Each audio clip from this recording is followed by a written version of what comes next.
All right, how you doing? Tori, Geelong-Flipper, your mate from Geelong. And g'day channel members. You can become a channel member and support this bloody nonsense. Tori here, Geelong-Flippy. Hey guys, Tori, Geelong-Flipper. Uncle Flip, Geelong-Flipper here. Tori here, the Geelong-Flipper. Geelong-Flipper here, Tori. I'm the Uncle Flip. How you doing? All right, first things first, Saturday, 28th of December, Starlog. Anyhow, how's everyone going? I'm Tori, full-time reseller based in Geelong, Victoria, Australia. I buy stuff and then I resell it on eBay to make a living and hopefully make profit and not just break even. Otherwise, I'm bugging and I'm doing it for nothing. There's been a... let me turn around now to address the camera.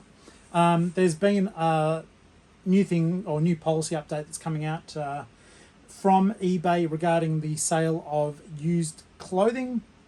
And I thought I'm going to be talking to you for a little while, but basically let's get that bit out of the way because there's been a lot of clickbait out there, a lot of people putting 5 minutes worth of information into a 3-hour video. I'm going to tell you what you need to know about this update, and then I'm going to gas bag and just list. You can play it as background music or you can just turn it off. Don't care. All right, so I'm on the old laptop at the moment, the trusty laptop. And just so as you guys know, if you are reselling clothes at the moment, you'd be familiar with the different descriptions or, conditions actually. So straight on the eBay website. Now, I'll tell you when the changes come into. So you've got new with box, a new without box, new with defects, and a pre-owned. And the pre-owned bit is the bit that will matter mainly to us, okay? But yeah, look, new with box, well, it's brand new with a box, right? New without, pretty straightforward. Just doesn't have the retail packaging, but you've never slipped your dainty little pinky toe inside the shoe, etc. Defects, it is brand new, but maybe it's a second or something like that. Once again, pretty straightforward. Pre-owned, you've worn it, you've loved it, you've worn it, you've thrifted it. Someone else loved it, someone else sweated in it. You might have washed it, you might not have, but it was pre-owned, okay? So at the moment, in case you guys aren't aware, eBay is cracking down on some of those categories in order to make the shopping experience better for our customers, which at the end of the day, it's what we want. It's going to mean a little bit of work for us as resellers, but if I tell you now and prepare you, if you haven't watched other YouTube channels, which I'm sure you have, because I'm about 3 or 4 days late with this information, because I couldn't be bothered, and it was around Christmas time. By the way, Merry Christmas to everyone.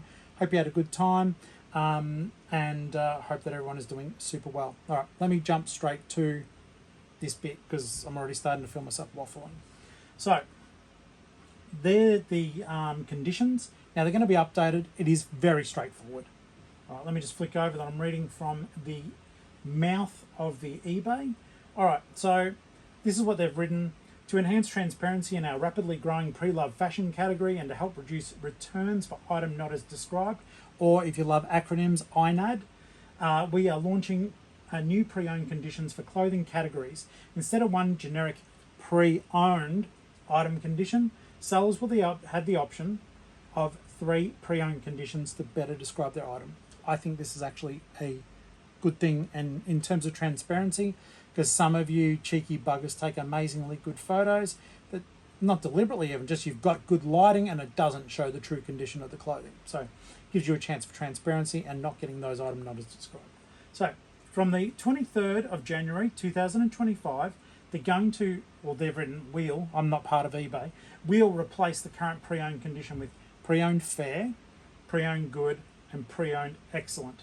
So you don't need to do anything as yet, but starting on the 23rd of January, you need to use those new conditions and descriptors when updating or listing pre-loved clothing. Now, this is the part that matters, guys, all right? So get your pen and paper out, or maybe make a note in your phone or calendar and alert if you sell pre-owned, okay? I'm going to have to do it. I think you guys will have to do it if everything sells, or maybe you just specialize in pre-owned clothing. This is the part it's fair, but it will seem unfair. Okay, when the new conditions become available, all existing listings under the pre-owned condition will automatically be converted to pre-owned good, and you'll need to review and update your listings under the new conditions to ensure that you represent your items accurately. It's very straightforward, but what it does mean is if the condition of your item was important when you did it, you don't want to be selling something as pre-owned, fair or good when it's bloody excellent, like you guys are. Subscribe. You don't want to be putting it down as that it's in fantastic condition when it's only fair, to be fair. So that's the deal. If you've got a lot of work cut out, unless you're just going to cop it sweet, and all of your items are going to be sitting on that bloody pre-owned good tier. That's the update. All right, now for you guys in the States, overseas, I don't have that many international people yet, but just to let you know, it's being rolled out here in Australia first, so well done. We'll be those guinea pigs for you guys and see how the rollout goes. And I'm guessing just because it's smaller, population, might be easier for them to monitor and see how it's going. So yeah, we'll be the guinea pigs, and I'm guessing that a lot of us YouTubers will be updating you guys as to how it goes, what's involved. I'll certainly be doing my best to keep you updated, and I hope that this news was timely and at least prepares you Aussies for the 23rd of January. Put a little bit of a notice in because it's going to only be available from the 23rd. So it's not like you can do anything now, but it doesn't hurt for you to be aware now, especially if you're uploading a lot of seasonal clothing at the moment, shirts, shorts, t-shirts. I certainly know I will be. At the moment, my focus is on stuff that people may want during the holidays, books, movies, stuff to keep them occupied, games. But I have a ton of clothes that I need to upload as well, some seasonal stuff. I've got a lot of drafts ready to go with photos, and I'll have to be aware that come that day, I'm going to have to change those conditions of my clothing, or they will all relegate to good. All right? That's the new eBay used clothing policy update and what it means for Australia and then the USA / the rest of the world. Nice and easy. So, I think I said that pretty quickly, and if I didn't, bad luck. All right, so all I'm doing at the moment is just getting some of my listings ready for tomorrow. I've been getting a draft bank ready, and I've been uploading a lot of photos today. I don't know, I took 307 photos. So all I do here now, it's a new thing I posted recently. If you guys aren't familiar with my channel, I do posts on YouTube as well, just talking about what I'm doing, how I'm doing it, and by no means is it the be-all and end-all of how to do things. I'm on a Mac, so I took 307 photos of my stock. It's all in tubs now, and I have dropped it into an eBay folder for me, and then I dump it into eBay into my drafts folder here that I'm in at the moment, and then once it's done, I can simply delete the photos, don't have to stress about them. So we've got some interesting stuff here, and you can just hang around if you want, and if you don't want to, that's cool too. The main important thing was the policy. But yeah, I've been talking about this and getting advice on my posts. I'm writing daily to every second day blog type posts on the channel. They're available primarily for channel members and even the lowest, the small flip members or the baby flip members can access that. So if you just want some behind the scenes stuff or some information that I get, some of it I put through to the channel members as a little bit of a thank you for financially supporting the journey. So I'll start off with this book here. I'll be able to show you guys in a second. Well, I'll show you I don't know if it'll come up big enough on the screen. I'll zoom in after. This Alien book, it was super cool. I'm about to upload that one. Comps look quite good on it. It is from 1979. And I've actually contacted the author, Paul Scanlon, to see if he signed it, because inside the book there is a signature. I can't work out what it says for sure. It may just be the owner who bought the book signed it. It's weird. Why would you autograph your own book? I mean, I autograph my books, but I write them. You can find me on Amazon. Ta-ting! But anyhow, so that book's really interesting. It comps for over $100 quite regularly. and I found it really exciting to do the comp. So all I do is I go into my my drafts once they decide they want to play the game, and just see if I can find it quickly, the Book of Alien. I'm just simply resuming that draft and selecting the photos. I took a few just because it was a more expensive item.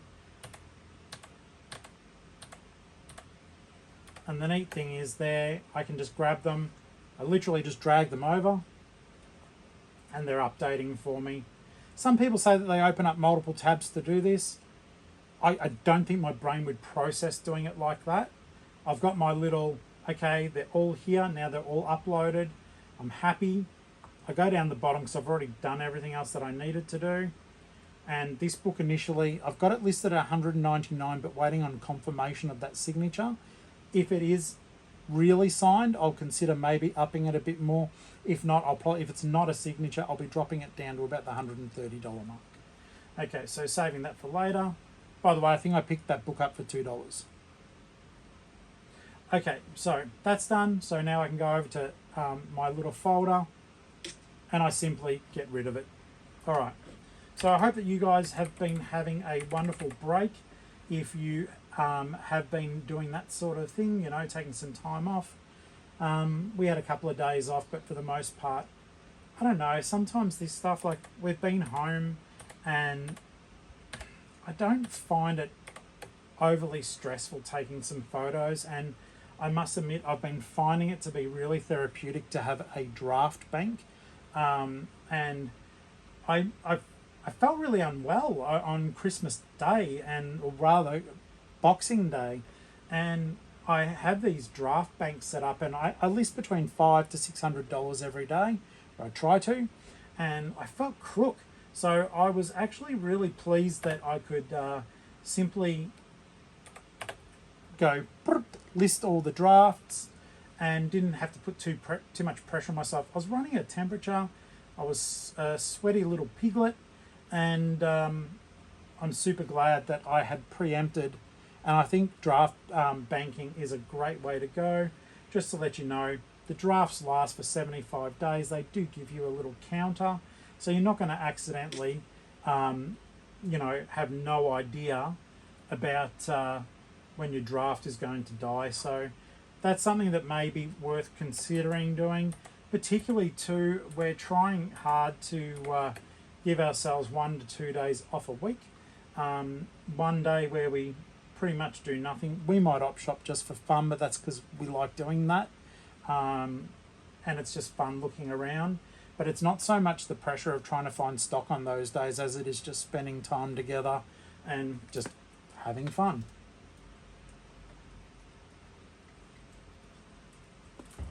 The other day off still might be op shopping, but it might be that we actually go out on a day trip and travel a significant distance to go to an op shop that we've never been to before. That is fun, and it's also a way that I can film some content for the show to show you guys some of the cool oppos that are out and about that we may not always get to. All right, so Christmas. Now, I did film this one primarily to get you that news, but also to just be gas bagging while I do a little bit of work. So just bear with me. Like I said, it can just simply be that I'm playing in the background. I know that when I am listing or doing a lot of stuff, I am generally playing YouTube about eBay. I find it keeps me motivated and incentivized. But I must admit, ever since I've been using the computer, my hands are hurting less, which means it's easier for me to write my books. My hands don't hurt as much doing that. Bloody Zane signed this book. He's not the author, he's just the child who wrote his name in Sharpie. But yeah, I better make sure I actually mention that on there. I didn't charge a lot for the book though. Maybe I should. Maybe Zane is, you know, someone important.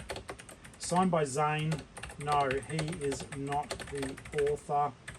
Just a kid with a Sharpie. in the condition description. All right.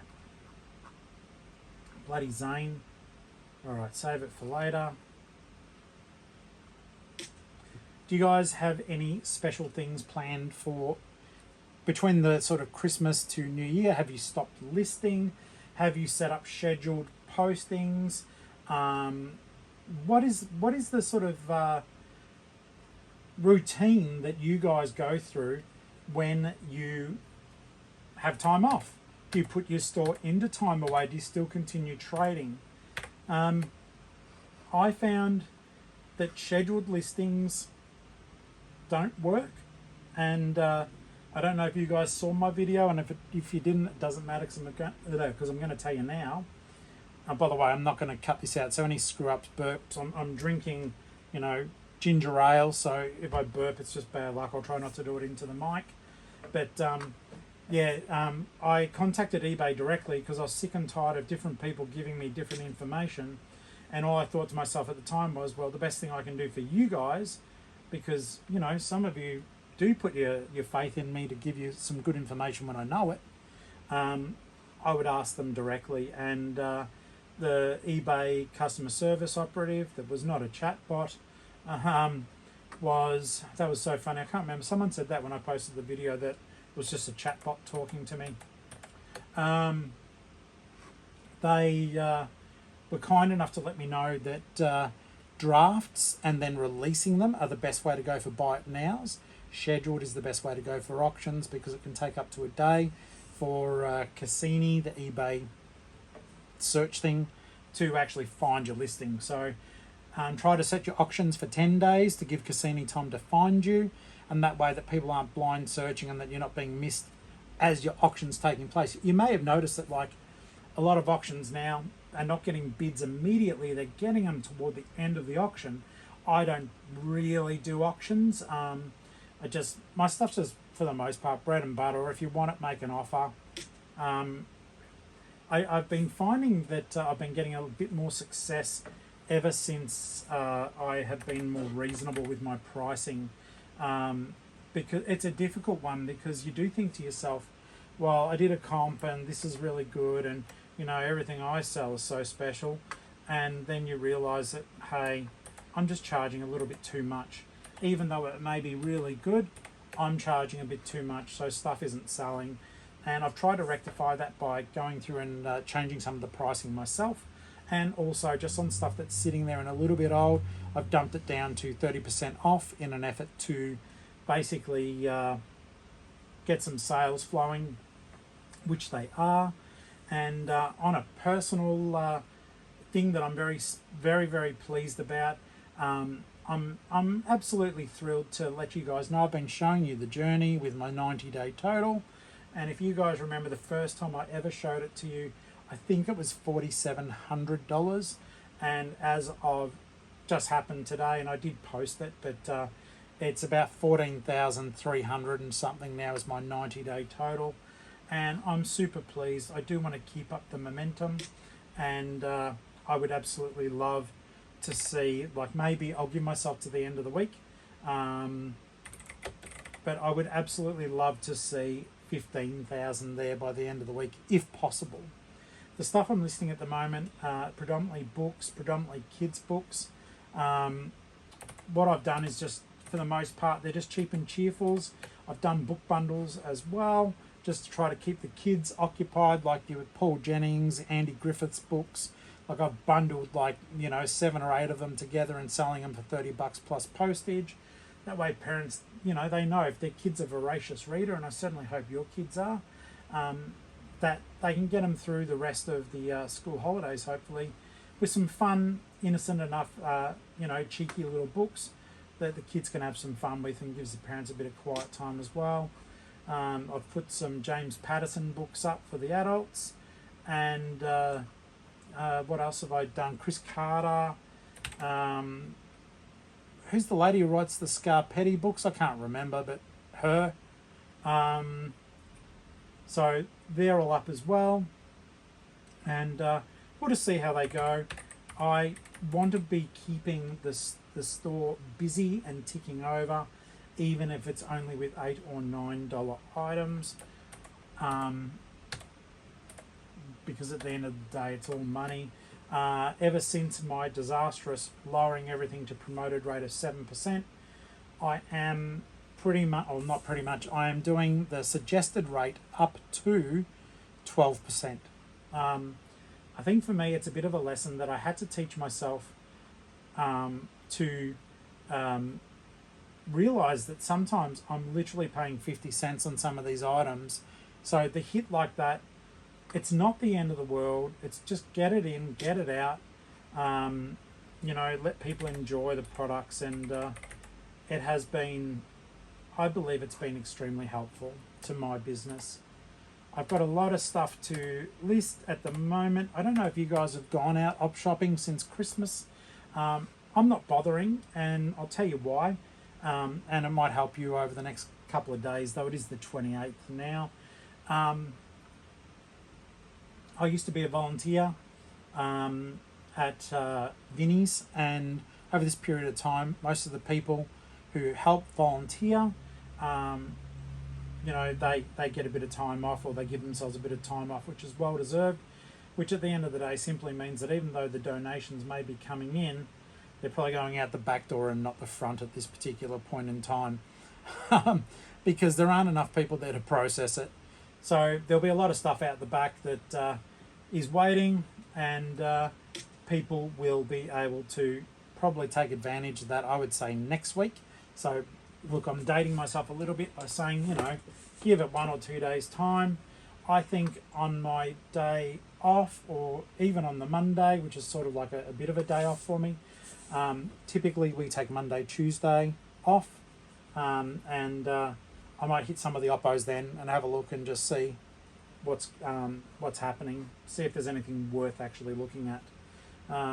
But yeah, if you guys have already been out and about and you see, or you've seen something that you think that, hey, we should all actually get out there and start thrifting already, look, it'll be too late for anyone, but it'll be good for next year, because don't forget, these things are absolutely cyclical, and so next year it's going to be just as good. It's not as though the whole situation is going to change in that time.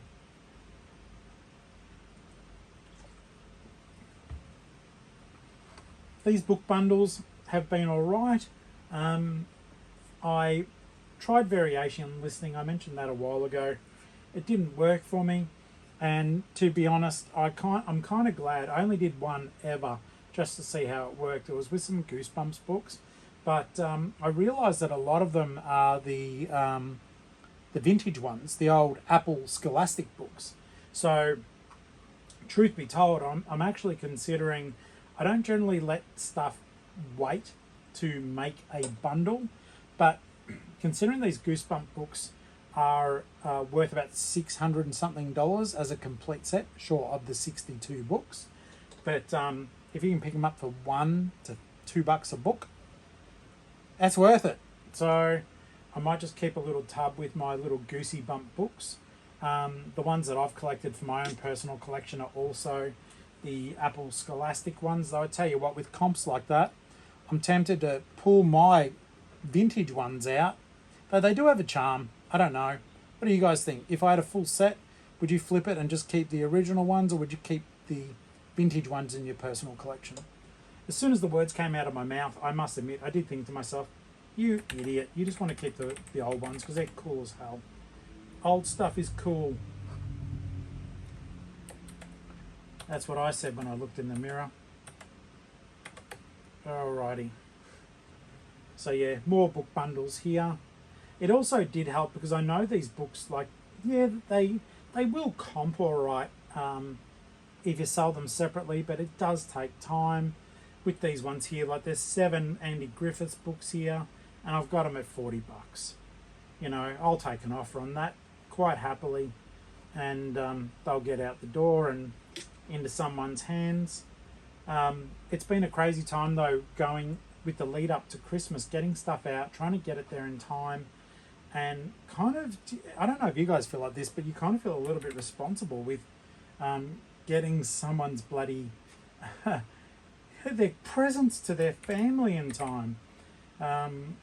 It's one of those crazy things where you just think to yourself, oh my goodness, I've got to go to the post office every day, regardless of my my promises that I make on eBay, and get these things out the door. And I must admit, I've been going daily. I feel better about it when I do, simply because I feel a responsibility to my customers. And at the end of the day, I do want repeat business. I don't get a lot of repeat business. I believe that I'm not utilizing elements of my store subscription as well as I should. The store subscription, if you guys are going past the casual selling point, it's worth it. It's $25 a month, and it gives you the ability to categorize your store, customize how it looks. Mine sucks how it looks, to be honest. I've made these little, I don't know, pictures at the front. I don't think that they have a lot of character or personality to them, and I do need to go back and revisit that. Also, I've only utilized the newsletter option. You can send out a newsletter. I've only ever done it once for Black Friday, and as you guys know, Black Friday was a disaster for me. So I need to fix that up as well. But store subscription is certainly worth it if you are looking at upping your game and simply just having a little bit more control over how you deal with your customers and actually run your eBay business. So I do highly recommend that. I'm listing a book at the moment. I'm putting the pictures over. Some of the listings are so crazy on books though. Like, for example, this book I'm listing at the moment, it's called Let's Kill Uncle by Rowan O'Grady. It's a Bloomsbury book. Mine's got a bit of foxing on the inside. What that means is that some of the pages are starting to turn a little bit brown or a little bit musty. And but someone's got this book up for $200. I don't. What have I got mine up for? $14. Because I don't understand why people do put those really high level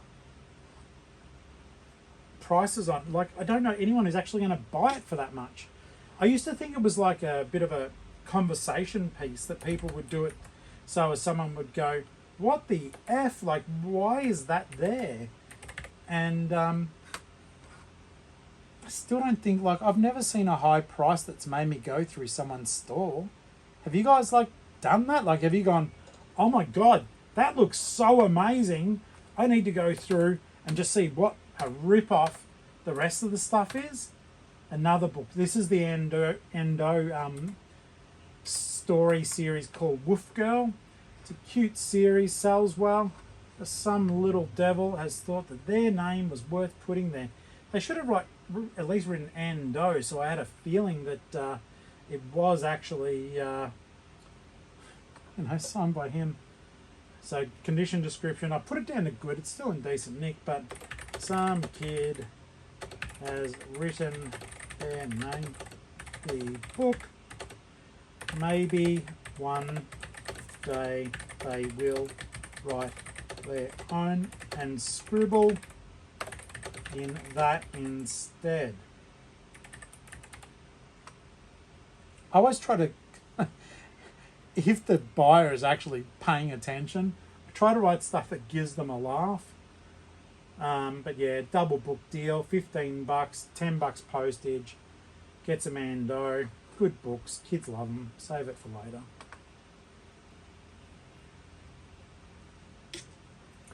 One thing I do wish that eBay would do, eBay, I know you don't watch me, but if you did, I wish that eBay would calculate, once you've completed all your drafts, what the sales value of it was. At the moment, I have to copy and paste everything into Excel, and then run a basic sum formula just to give me an idea of what my actual...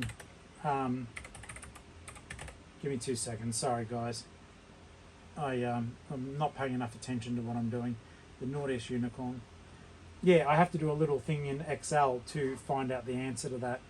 It's a pain in the ass, but I do it because that's the whole point of me having a draft bank.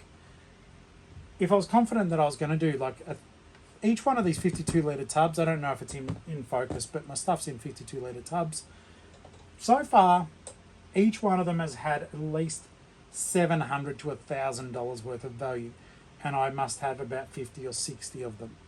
Now, I'm so far away from having actually listed all of them, but doing it this way and getting some advice and help from you guys in the community has absolutely given me confidence that, like, for example, today I did an entire tub.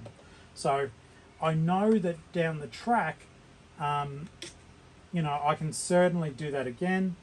And I do see an end in sight to getting all those tubs listed. Not all of them are worth a great deal of money. And at first I was like, oh, do I just donate all those back out? But even the cheap ones have got a sell-through rate.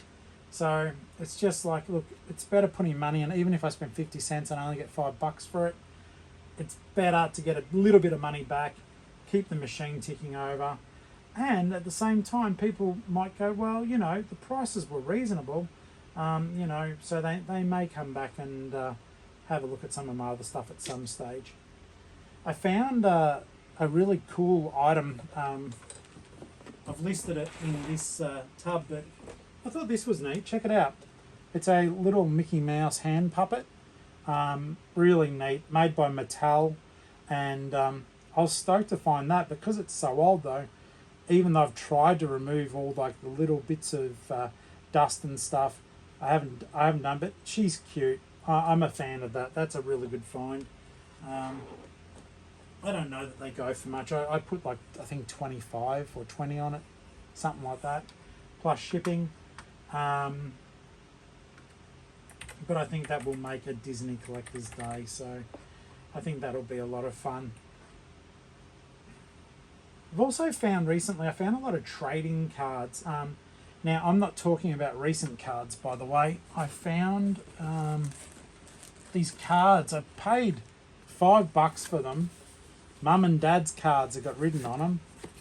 But they were filled with like really old shell, you know, the petrol.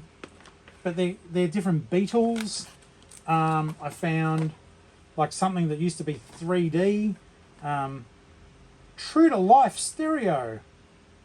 And it's a 3D viewer scope card series. That's cool. Birds of the World, The Age of Speed, all these really old cards. So if you guys have ever listed stuff like that and you've got a good way of doing it, please let me know, because at the moment I'm sort of shying away from the responsibility. There are hundreds of cards in there, and whilst I know that some of them may be worth a lot of money, I am low-key freaked out by the fact that I might need to go through and actually scan them all or try to comp them separately. I am simply wondering, do I just find something for a bundle and go, there it is, just to get rid of it? Or do you guys find that it is honestly worth going through the cards just in case there is a banger? I don't know how well these series do change over, but yeah, I don't want to waste any opportunities. So this is what I'm doing at the moment, though, getting all the books and stuff done.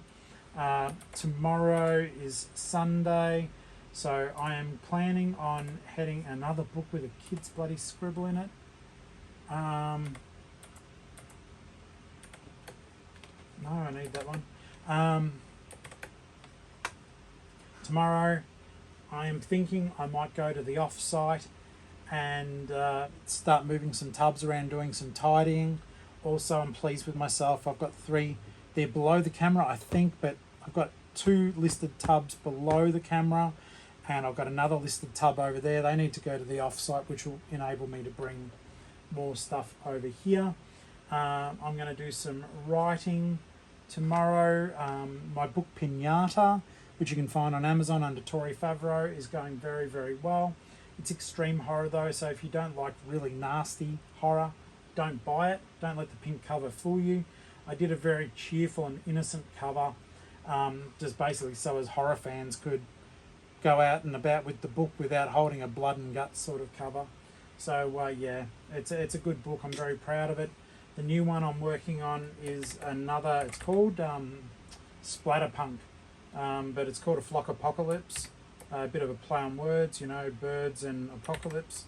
And it is exactly that. A guy ends up becoming the bird god of death and decimating a town. Monsters Inc. In any case, guys, I think, you know, we've had a bit of a chat. Hopefully that helped you get through your listening session. I'll wrap this up because I've got no idea how much is left on my battery, because I know I've been using the phone all day and that's what I film with. I hope you guys are going well. Do me a favour, tell me your success stories, guys. Let me know what your plans are for 2025. And don't forget that on the 23rd of January, for Australian sellers selling pre-owned clothing, you are going to have new conditions, okay? So go through, fix your stuff, and I hope that's been of help. Seriously, I do. And yeah, if it has helped, please consider becoming a channel member. I'll give you the blogs. And of course, for the Grand Flip members, there's more exclusive videos, and every now and then I read short stories and other bits and pieces out that I write. That's more if you're like, I know this sounds silly, but more if you're a super fan. You get a bit more of an insight onto my life outside of thrifting, op shopping and reselling. It deals more with my author stuff, but it's just a nice way that I can share and give a little bit more of myself. And yeah, don't forget, guys, over the Christmas period, don't be alone if you don't want to be. Reach out. There are groups, there are people, there are people to talk to, and that is something I did put a post up about, and I take it extremely seriously. If Christmas is that period of time where you might think to yourself, life is horrible, life is hard, my family are not great, my friends are not great, or, you know, something in your life is not right, what I want to say to you is don't be hard on yourself. Times are tough, and I'm so proud of all of you for making it through the year, and I can't wait to see what you'll do next year. If you feel that you need to reach out, I'm always here. And if I was editing this, I'd zoom in on myself, but now you're just going to have to, I'm not even going to be writing stuff down. So if you are not feeling great about yourself, or you simply need someone to talk to, I will do my best to be there. I am not a super huge YouTube channel yet. I hope to be one day. That's my aim to, I'd really love that. If you guys share my videos out, I would love to be a massive YouTuber. It's fun, but I'm not so big that I can't answer things at the moment. So if obviously you can comment on YouTube, but that is public. I'm also on Instagram, and that's just Geelong-Flipper as well. It's geelongflipper@gmail.com. And if you want to write or send me anything, just send me a postcard. If you just want to handwrite something to someone, it's just, yeah, Geelong-Flipper, P.O. Box 4067, Geelong, Geelong, Victoria 3220. All right? So they're the ways you can get in touch with me. I'm going to continue with this and not bore you. You guys are amazing. You made my 2024 bearable during a really hard time. I lost my mother during this year, and the whole YouTube community stepped up and showed me love, and it's something that I appreciate, and I'm very determined to give it back. So guys, be good.